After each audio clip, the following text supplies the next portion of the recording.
بسم اللہ الرحمن الرحیم نحمده ونصلي على رسوله الكريم اما بعد فاعوذ بالله من الشيطان الرجيم بسم الله الرحمن الرحيم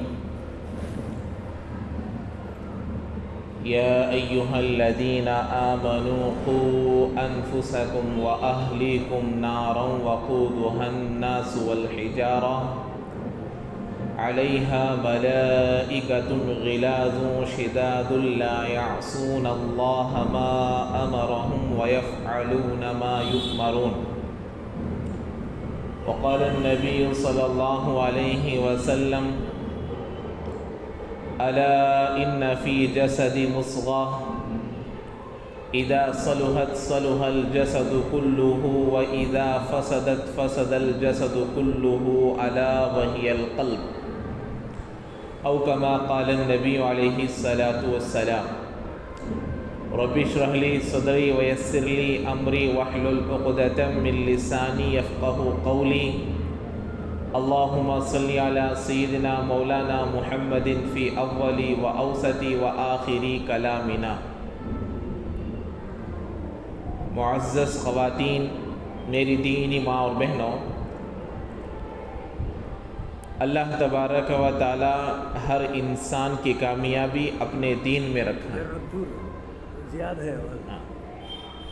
اللہ تبارک و تعالی ہر انسان کی کامیابی اپنے مبارک دین میں رکھی ہیں. خود اللہ تبارک و تعالی نے قرآن مجید میں ارشاد فرمایا ان الدین عند اللہ الاسلام، کہ اللہ کے نزدیک معتبر دین و دین اسلام ہے. اور ایسے ہی اللہ تبارک و تعالی نے فرمایا وَمَن يَبْتَغِي غَيْرَ الْإِسْلَامِ دِينًا فَلَن يُقْبَلَ مِنْهُ، کہ اس کے علاوہ کسی اور دین کو، کسی اور طریقے کو اختیار کر جو ہم تک آئے گا ہم اس کو قبول نہیں کریں گے. چاہے وہ کتنا بھی اچھا راستہ ہو ہم اس کو قبول نہیں کریں گے. اور اللہ نے کامیابی اسی دین میں رکھی ہے. ہم لوگ آدم علیہ السلام سے لے کر میرے اور آپ کے آقا جناب محمد رسول اللہ صلی اللہ علیہ وسلم تک کی تاریخ کو اٹھا کر دیکھیں گے.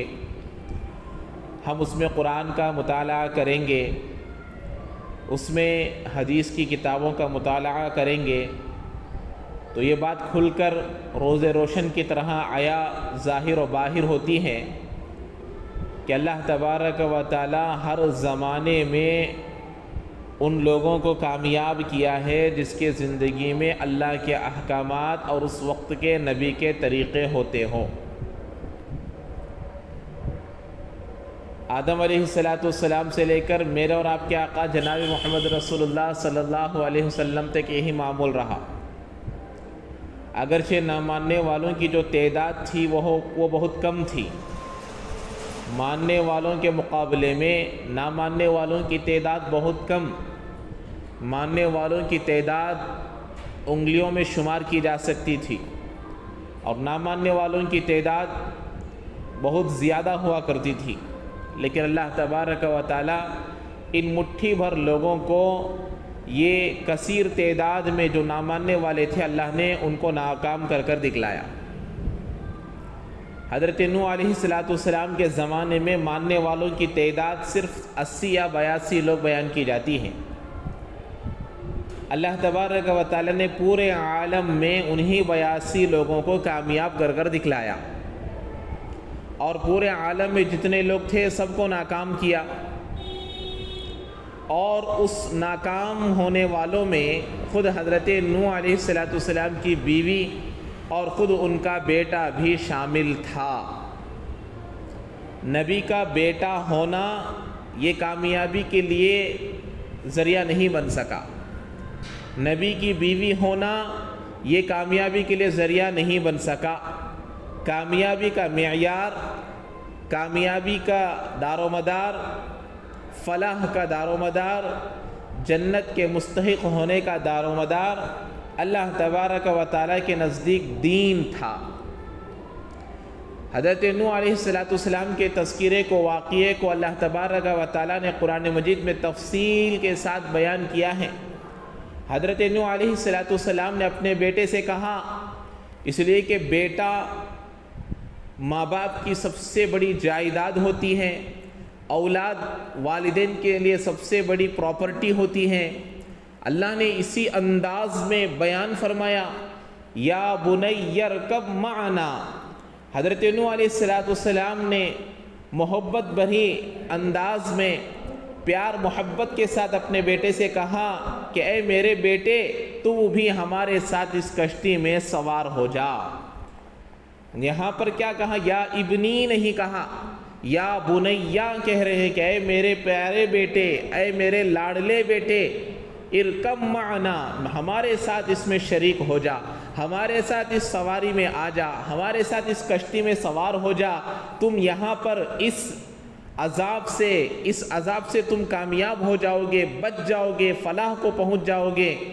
بیٹا کہنے لگا، قال سآوی الی جبل یعصمنی من الماء، اے ابو جان، آپ کے اللہ تبارک و تعالی، آپ کے خدا کا، آپ کے اللہ کا جب عذاب آئے گا تو میں اس پہاڑ پر چڑھ کر بیٹھ جاؤں گا، آپ کے خدا کا، آپ کے اللہ کا عذاب یہاں تک نہیں آئے گا، یہ پہاڑ مجھے اس عذاب سے بچا لے گا۔ اللہ نے واضح طور پر ان آیتوں کو نازل کیا ہے۔ قال سآوی الی جبل یعصمنی من الماء، کہ ابو جان مجھے یہ پہاڑ بچا لے گا، آپ جائیے، میں آپ کے ساتھ نہیں آؤں گا، میں ایمان نہیں لاؤں گا، میں اللہ کو نہیں مانوں گا، میں آپ کو نہیں مانوں گا۔ پھر حضرت نوح علیہ السلام نے فرمایا، لا عاصم اليوم من امر اللہ، آج اللہ کے عذاب سے کوئی نہیں بچ سکتا، الا من رحم، مگر اللہ نے جن پر رحم کیا۔ اور وہ رحم کن پر کیا؟ اللہ نے انہی 82 لوگوں پر رحم کیا کہ ان لوگوں کو اللہ نے بچایا، اللہ نے ان لوگوں پر رحم کیا، وہ لوگ بچ گئے۔ الا من رحم۔ اب کیا ہوا؟ باپ اور بیٹے کے درمیان وحال بینہم الموج، ان دونوں کے درمیان یہ جو عذاب کی شکل میں بارش ہوئی تھی، یہ بارش ان دونوں کے درمیان آڑ بن گئی، حائل بن گئی۔ وحال بینہم الموج، ان دونوں کے درمیان یہ بارش اور یہ عذاب کی شکل میں آنے والا پانی ان دونوں کے درمیان آڑ بن گیا۔ فکان من المغرقین، اور اللہ نے کہا حضرت نوح علیہ السلام کا بیٹا ہلاک ہونے والوں میں سے شمار کیا جانے لگا۔ قیامت تک کے لیے یہ آیتیں تلاوت کی جائے گی، نماز میں پڑھنے والے پڑھتے رہیں گے، تلاوت کرنے والے کرتے رہیں گے، اس واقعے کو مکمل طور پر پڑھتے ہیں۔ یا بنی ارکب معنا، اے میرے بیٹے ہمارے ساتھ آ جا۔ قال، وہ کہتا ہے کہ میں ابھی قریب میں جا کر یہاں پہاڑ پر چڑھ جاؤں گا۔ یہ آیتوں کو اللہ نے بیان کیا، بتا رہے ہیں کہ دیکھو نبی کا بیٹا ہو تو کامیابی نہیں ملی، کہ وہ جب اللہ کے نبی کی بات کو نہیں مانا، اللہ کے حکم کو نہیں مانا تو وہ ناکام ہوا اور وہ غرق ہونے والوں میں سے ہوا، پانی کے عذاب میں ڈوبنے والوں میں سے ہوا۔ یہ سبق قیامت تک کے آنے والے لوگوں کو ایک سبق اللہ تعالیٰ دے رہے ہیں کہ دیکھو کامیابی ہمارے نزدیک، کامیابی کا معیار وہ دین ہے، وقت کے نبی کے طریقے کو اختیار کرنا، اللہ کے احکامات کی پابندی کرنا۔ ایسے ہی اللہ تبارک و تعالیٰ نے عورت کے سلسلے میں، جیسے یہاں پر نبی کا بیٹا ہونا کامیابی کا ذریعہ نہیں بن سکا، ایسے ہی نبی کی بیوی ہونے نے کامیاب نہیں دیا۔ جیسے اللہ نے سورہ تحریم میں فرمایا، ابھی جو واقعہ بیان کیا گیا یہ بھی قرآن کے سورہ ہود کا واقعہ ہے۔ یہ سورہ تحریم میں اللہ نے فرمایا، ضرب اللہ مثلا للذین کفروا امرأۃ نوح وامرأۃ لوط۔ حضرت نوح علیہ السلام، حضرت لوط علیہ السلام دونوں نبی ہیں۔ نبی کا مطلب کیا ہوتا ہے کہ نبی تمام لوگوں میں افضل ہوتے ہیں، برتر ہوتے ہیں، ان سے بہتر آدمی کوئی اور نہیں ہوتا۔ لیکن ان کی دو بیویاں حضرت نوح اور حضرت لوط علیہ السلام کی بیویوں کو اللہ تعالیٰ قیامت تک کے لیے مثال کے طور پر بیان کر رہا ہے۔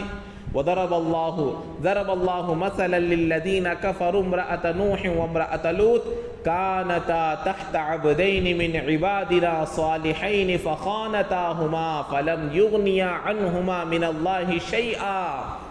یہ ہمارے نیک دو بندوں کے ماتحت میں تھی، یہ ہمارے نیک دو بندوں کے زوجیت میں تھیں، یہ ہمارے نیک دو نبیوں کے زوجیت میں تھی، ان کی بیوی بن کر زندگیاں گزارنے والی تھی، لیکن ان کے زندگیوں میں دین نہیں تھا، یہ خود اپنے نبی کی بات کو نہیں مان رہے تھے، تو اللہ تبارک و تعالیٰ نے نبی کی بیوی ہوتے ہوئے ان کو ناکام کر کر دکھلایا۔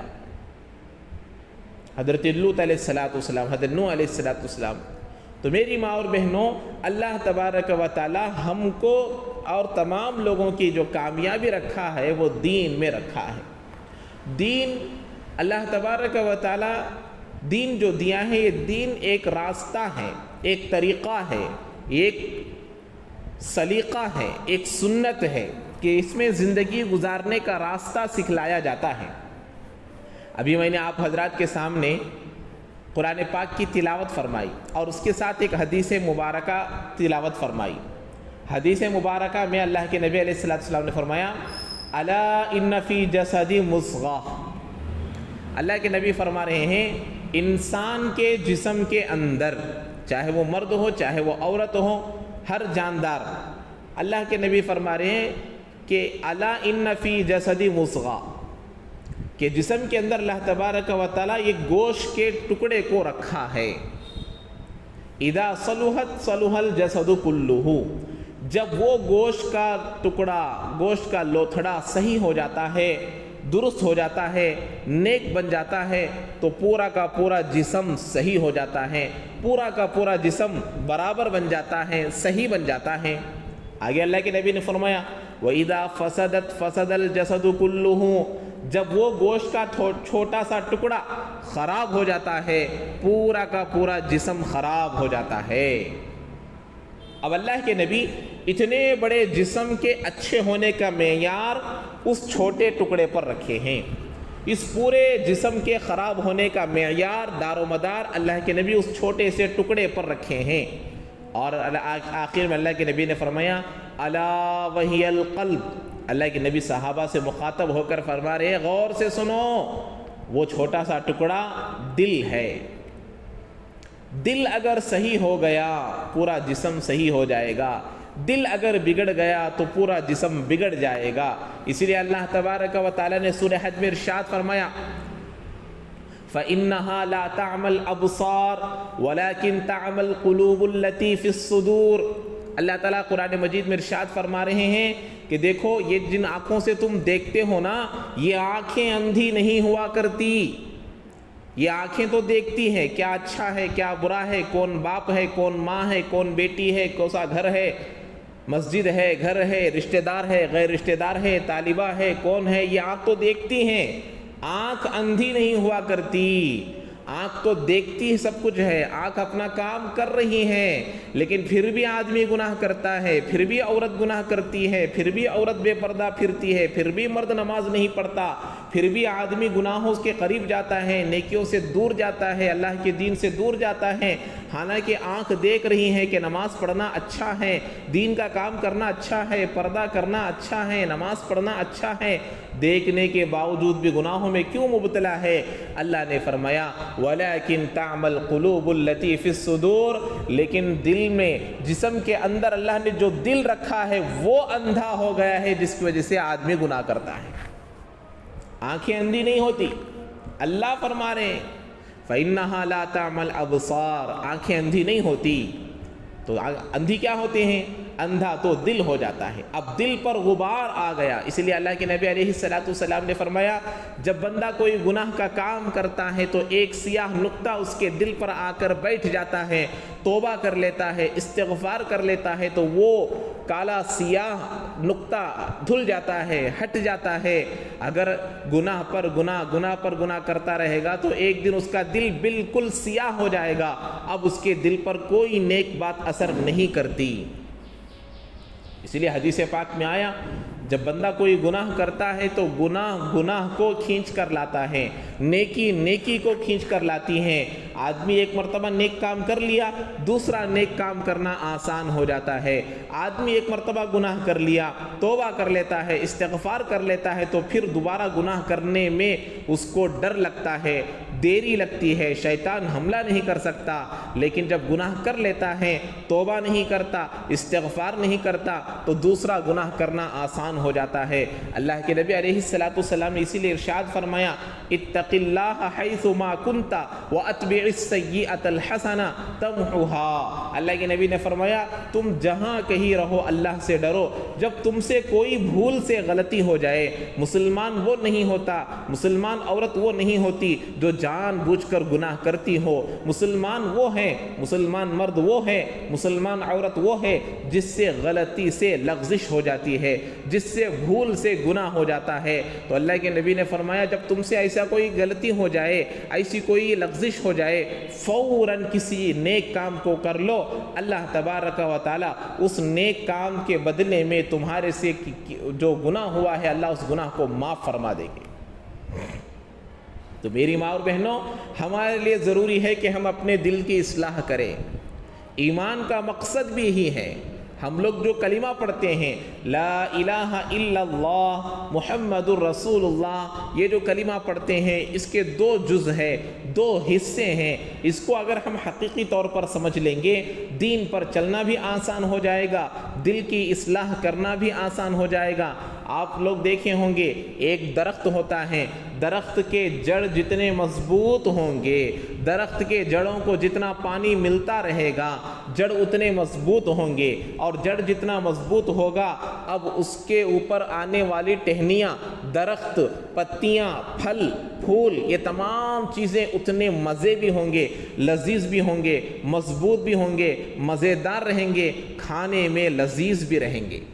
اگر جڑ مضبوط نہیں رہے، اب آنے والا درخت کمزور، اس کے پتیاں کمزور، اس کے ڈھالیاں کمزور، اس میں آنے والے پھل پھول کمزور، کھانے کے لیے بھی ٹھیک نہیں، مزیدار بھی نہیں، لذیذ بھی نہیں، ذائقہ بھی نہیں، کھائے گا تو آدمی تھوک دے گا، اگر اس کو لے لے گا تو اس میں کیڑے نظر آئیں گے۔ کیوں؟ اس لیے کہ جڑ مضبوط نہیں ہے۔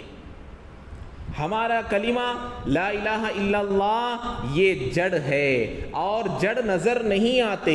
آپ دیکھیے درخت کو، درخت تو ہم کو نظر آتا ہے، لیکن درخت کے جو جڑ ہوتے ہیں وہ جڑ ہم کو نظر نہیں آتے۔ وہ جڑ کیا ہے؟ لا الہ الا اللہ ہے۔ اسی لیے فرماتے ہیں لا الہ الا اللہ دکھایا نہیں جاتا۔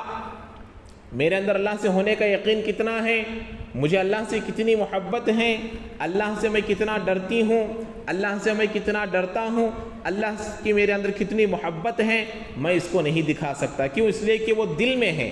جیسے درخت کے جڑ نظر نہیں آتے، وہ زمین میں ہے۔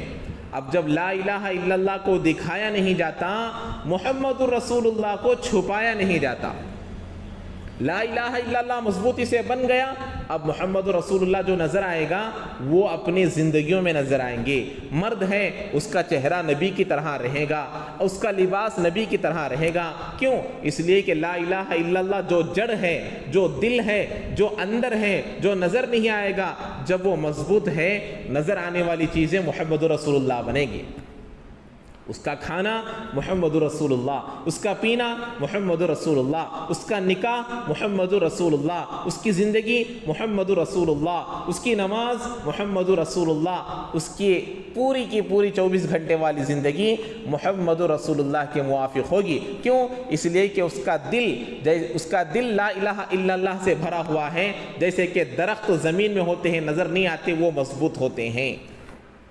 اب اگر لا الہ الا اللہ نہیں بنا، اللہ سے ہونے کا یقین دل میں نہیں ہے، اللہ کی محبت دل میں نہیں ہے، اللہ کا ڈر دل میں نہیں ہے، اب مجھے فجر کی نماز پڑھنا میرے لیے مشکل، روزہ رکھنا میرے لیے مشکل، دین کا کام کرنا میرے لیے مشکل، اللہ کے راستے میں جانا میرے لیے مشکل، ہر کام میرے لیے مشکل ہو جائے گا، اس لیے کہ میرے اندر لا الہ الا اللہ نہیں بنا،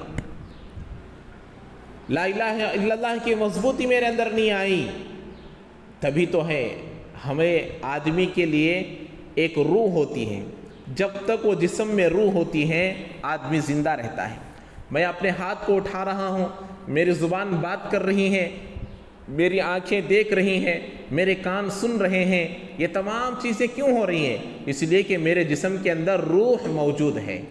جیسے ہی اللہ اس روح کو نکال لیں گے، یہ اٹھتا ہوا ہاتھ بیٹھ جائے گا، یہ چلتا ہوا جسم سو جائے گا، یہ ہلتے ہوئے پیر ایک جگہ بیٹھ جائیں گے، یہ پورا کا پورا جسم ایک جگہ رک جائے گا، یہ خون گشت کرنے والا رک جائے گا۔ کیوں؟ اس لیے کہ اب اس جسم کے اندر روح نہیں رہی۔ ایسے ہی ہماری زندگی میں اللہ کے احکامات پر چلنے کی طاقت کو ہم روح کہیں گے، وہ ہے لا الہ الا اللہ، اللہ کا ڈر، اللہ کا خوف ہے۔ روح ہے، سب تمام اعضاء کام کر رہے ہیں، ایسے ہی اللہ کا ڈر، اللہ کا خوف رہے گا، ہمارے اندر دین کی پابندی آئے گی، نمازوں کی پابندی آئے گی، پردے کی پابندی آئے گی۔ کون کیا کہے گا ہم اس کو نہیں دیکھیں گے۔ ہمارے زندگیوں میں کئی سارے واقعات ہم کو سننے کو ملتے ہیں۔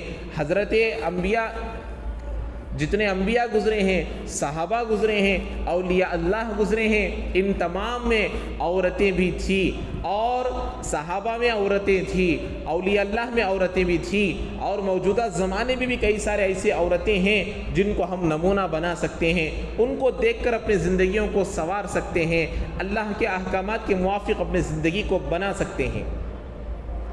تو میری ماں اور بہنوں، یہ اصل ہے کہ ہم اپنے دل کو بنائیں، اپنے دل کو صحیح طور پر اس کو اللہ سے ہونے کے یقین کو لے کر آئیں، اور جب ہمارے دلوں کے اندر یقین آ جائے گا، اب میں جو آیت تلاوت فرمایا اس میں اللہ تبارک و تعالی نے فرمایا یا ایھا الذین آمنوا قوا انفسکم واہلیکم نارا وقودھا الناس والحجارہ۔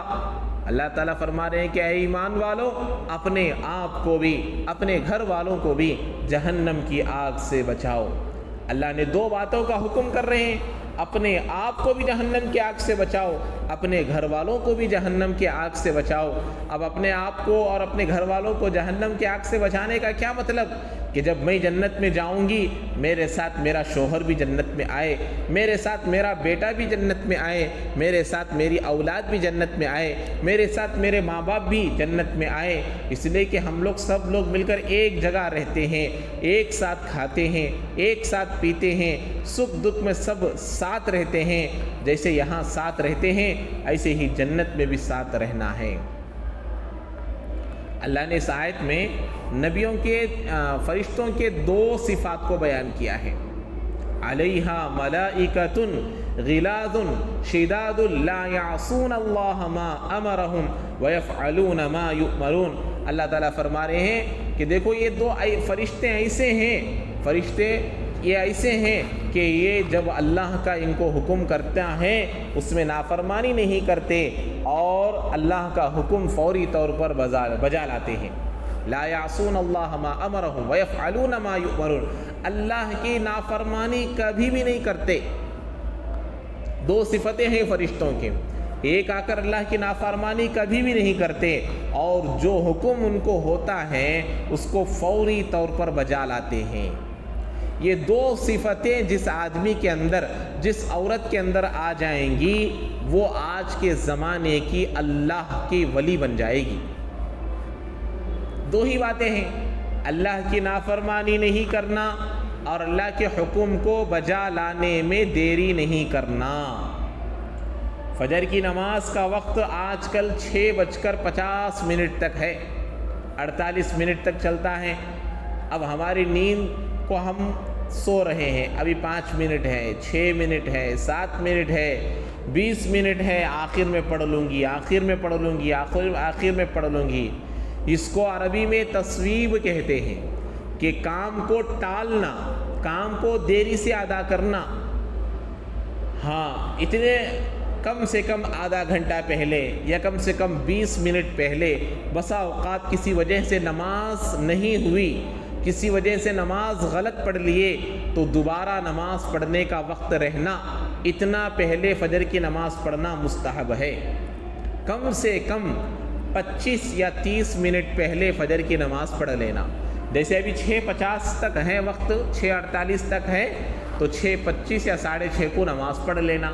اس کے بعد ذکر و تلاوت میں مشغول ہو جانا، یہ ہماری عادت بنا لینا۔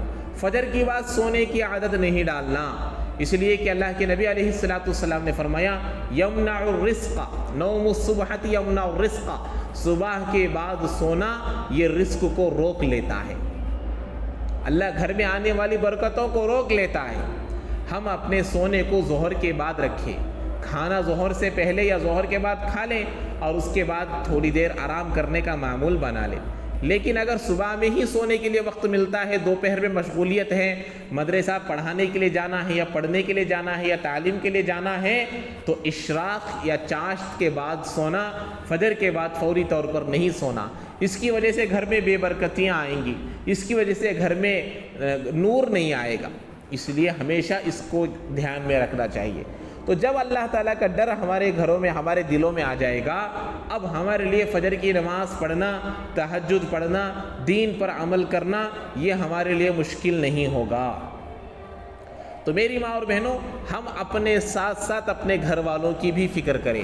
میں اپنی بات کی شروع میں ہی بتا دیا کہ حضرت نوح علیہ السلام کا بیٹا، حضرت نوح علیہ السلام کی بیوی، حضرت لوط علیہ السلام کی بیوی، یہ خود نبی کی بیوی ہونے کے ناطے، یہ خود نبی کا بیٹا ہونے کے ناطے یہ کامیاب نہیں ہو سکے، تو ہم کو کہاں سے پروانہ مل گیا کہ ہم کامیاب ہو جائیں گے؟ اس لیے ہمارے اندر جتنا ہو سکے اللہ کے ڈر کو، اللہ کے خوف کو ہمارا نظام بنا لے ہم لوگ۔ ہمارے اندر آج کیا ہو گیا، مرد یہ سمجھتے ہیں کہ عورتیں گھر سنبھالنے کے لیے ہیں، مرد کیوں ہیں؟ باہر سے کما کر لانے کے لیے، کھا رہے ہیں جینے کے لیے، جی رہے ہیں کھانے کے لیے، کما رہے ہیں کھانے کے لیے، اور کھا رہے ہیں کمانے کے لیے۔ یہی ایک زندگی بن گئی ہے۔ عورتوں کی ذمہ داری ہے کھانا پکانا، گھر صاف کرنا، بچوں کو دیکھنا، شوہر کو دیکھنا، ساس سسرے کو دیکھنا، یہی اپنی زندگی سمجھ گئے ہیں۔ اور مرد حضرات کا کام یہ ہے کہ وہ باہر جا کر کمانا ہے، گھر میں راشن خالی ہو گیا تو راشن لا کر دینا ہے، گھر میں تیل ختم ہو گیا، چاول ختم ہو گئے، کرنٹ بل آ گئی، تو ان تمام کی ذمہ داری ادا کرنے کے لیے مرد ہیں، عورتیں گھر سنبھالنے کے لیے ہیں۔ اس کے علاوہ کوئی اور مقصد نہیں ہے۔ اس سے بہتر زندگی تو اللہ تبارک و تعالیٰ کی دیگر مخلوقات گزارتے ہیں، ان کا بھی خاندان ہے، ان کا بھی کھانا ہے، ان کا بھی پینا ہے۔ اگر یہی ہوتا تو اللہ تبارک و تعالیٰ ہم کو اشرف المخلوقات کیوں بنایا؟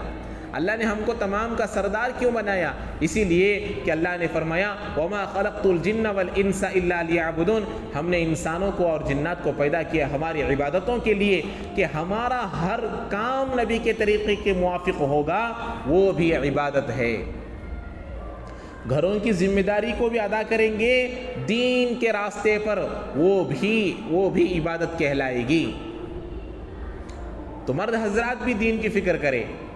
اللہ کے نبی علیہ السلام نے فرمایا بہترین مرد وہ ہے جس کو ایسی بیوی ملی ہو تعینہ علی دینہ۔ اللہ کے نبی نے فرمایا ایسی بیوی جس کو مل جائے، جس کی بیوی جس کے دین کے کاموں میں مدد کرنے والی ہو۔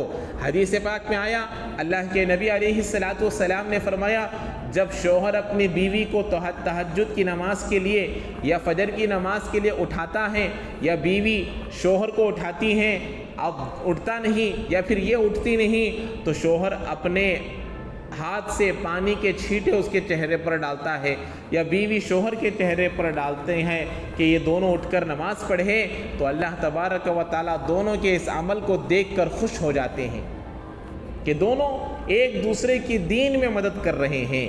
ایسے ہی عورتوں کے لیے بھی ضروری ہے کہ مرد جب باہر سے آئے ان کو پوچھیں کہ آپ نماز پڑھ لیے ہیں، آپ ظہر پڑھ لیے ہیں، آپ عصر پڑھ لیے ہیں، نماز کی نگرانی کریں۔ یہ نگرانی ہم اسی وقت کر سکتے ہیں جب ہم خود نماز کی پابندی کریں۔ تو میری ماں اور بہنوں، ہر ایک کی ذمہ داری ہمارے اوپر ہے کہ ہم ہر ایک کی ذمہ داری کے ساتھ چلیں، ہر ایک کو دین پر لانے کی کوشش کریں، ہر ایک کے ساتھ اچھائی کا معاملہ کریں، اور سوچیں کہ ہم لوگ دنیا میں آئے ہیں کچھ دن کے لیے، اور یہاں رہ کر اللہ کی رضامندی کو حاصل کریں۔ اللہ تبارک و تعالی ہر ایک کو ذمہ دار بنا کر بھیجا ہے۔ میرے اندر دین ہے، میرے اندر اللہ کا حکم ہے، نبی کا طریقہ ہے، تو ہم اب اس کو دوسروں تک پہنچائیں۔ یہ دین لانے کا ایک بہت بڑا ذریعہ ہے کہ ہم ہفتے واری تعلیم میں جائیں۔ اپنے گھروں میں دین لانے کا سب سے بڑا ذریعہ گھر میں تعلیم کو شروع کرنا ہے۔ فضائل اعمال کتاب کی تعلیم اپنے گھر میں لازماً شروع کرنا، اس کو شروع کرنے کو لازم سمجھنا کہ کسی بھی وقت میں جس میں گھر کے تمام افراد موجود ہوتے ہیں اس وقت اپنے گھر میں تعلیم کو کرنا۔ آج ہی جتنے مستورات آئے ہیں یہ نیت، یہ ارادہ، یہ عزم کر جائیں کہ آج سے ہی ہم اپنے گھر میں تعلیم کو شروع کریں گے۔ تعلیم شروع کرنے سے اللہ تبارک و تعالیٰ ایک ایک بدعت کو، ایک ایک بے دینی کو، ایک ایک خرابی کو اللہ ختم کریں گے۔ آپ آج جا کر شروع کریں گے، ایسا نہیں ہوگا کہ سب لوگ آ کر آج ہی بیٹھ جائیں۔ آپ کے اولاد، آپ کے بیٹے بیٹی، بھائی بہن، شوہر سب آ کر بیٹھ جائے، ایسا نہیں ہوگا۔ ہاں، آپ شروع کریں گے، ایک دن ایسا آئے گا کہ ضرور سب آ کر بیٹھیں گے۔ ایک دن میں سب نہیں آئیں گے، ایک دن ایسا ضرور آئے گا جس میں سب آ کر بیٹھ جائیں گے۔ شرط یہ ہے کہ آپ پابندی کے ساتھ کریں، استقامت کے ساتھ کریں، اخلاص کے ساتھ کریں، دعاؤں کے ساتھ کریں، پابندی کے ساتھ کریں، اللہ تبارک و تعالیٰ کی ذات سے امید رکھتے ہوئے کریں۔ ضرور ایک دن اللہ ایسا لائیں گے کہ آپ کے تمام گھر کے افراد آپ کے تعلیم میں شریک ہو جائیں گے، اور اس کے بعد دیکھیے اپنے گھر کے اندر تبدیلی کیسے آتی ہے۔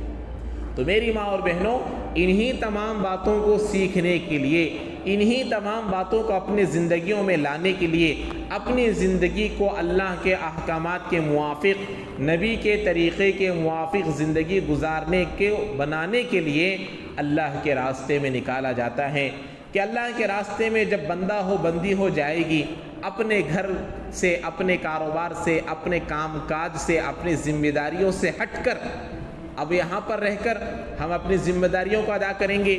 شوہر کی ذمہ داری ہے، ساس سسر کی ذمہ داری ہے، اپنے گھر کے افراد کی ذمہ داری ہے۔ تو یہاں پر ہم اتنے انہماک کے ساتھ، اتنے اخلاص کے ساتھ اور اتنی پابندی کے ساتھ ان تمام کاموں کو نہیں کر سکتے جو اللہ کے راستے میں جا کر کرتے ہیں۔ اسی لیے اللہ کے راستے میں نکالا جاتا ہے کہ ایک ماحول مل جائے، ایک ماحول ایسا مل جائے جہاں آسانی کے ساتھ دین کے تمام اعمال کو آسانی کے ساتھ، حسن خوبی کے ساتھ ادا کیا جا سکے۔ اسی لیے اللہ کے راستے میں بار بار تشکیل کی جاتی ہے، بار بار اللہ کے راستے میں نکلنے کی آواز لگائی جاتی ہے۔ آپ لوگوں کو جیسا کہ معلوم ہے کہ آنے والے اگلے مہینہ فروری 10 اور 11 کو ہمارے ضلع کا اجتماع گنٹور میں بڑوں کے مشورے سے طے پایا ہے۔ ہفتہ اور اتوار کا دن رہے گا، اس میں ہمارے ڈسٹرکٹ کا ایک اجتماع طے پایا ہے۔ اب اس میں دیکھیے کئی سارے جماعتیں نکلنا ہے، ہر حلقے سے، ہر مسجد سے، ہر گاؤں سے، ہر حلقے سے، ہر منڈل سے، ہر زون سے نکلنا ہے۔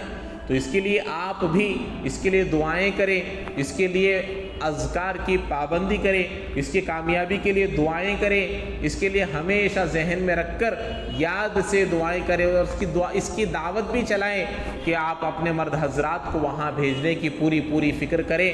تو ابھی دیکھیے آج کے حساب لگا لیں گے تو بھی ابھی اجتماع کے لیے صرف اور صرف 25 دن باقی رہ گئے ہیں۔